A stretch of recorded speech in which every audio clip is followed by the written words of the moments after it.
Whenever the vacationing tourists left the island, the once warm villagers would shed their friendly facades. Their smiles faded, and their eyes turned eerily cold. Each mask they wore seemed more unsettling than the last. It was clear. This island harbored dark secrets, and the arrival of one police officer was about to expose them all. Grace had reported a colleague for excessive force, and as a result, she was ostracized by the entire police department. When that same officer later jumped to his death, she was exiled, sent to a remote island off the coast of Nepal. Her new title? Chief Inspector. Her real duty? Managing the so-called safety of the island. But including her, the entire police force consisted of just 2 officers. The island opened to tourists for a few months each year, gradually developing its own unique traditions. Among them were the eerie masks worn by the islanders and the ever-present triangular symbol with an eye at its center. The crime rate was so low that the island's jail had long been repurposed as a storage room, something that Grace, ever the dedicated officer, found unacceptable.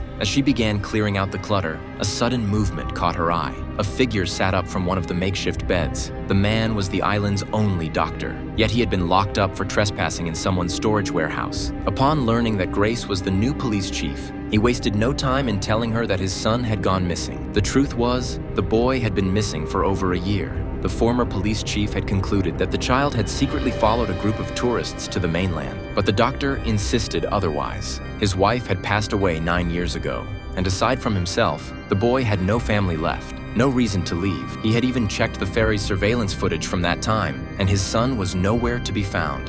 Well, there must have been some kind of search of the island. Not a particularly thorough one. What makes you say that? Well, they didn't find him. The boy's disappearance piqued Grace's interest, but after reviewing the surveillance tapes, she found no leads. However, her decision to reopen the case was met with hostility from the islanders, especially from the former police chief. After all, if new evidence came to light, it would mean one thing. His initial conclusion had been wrong. His authority would be questioned, his reputation would be tarnished, and there was nothing more dangerous than a man desperate to protect his power.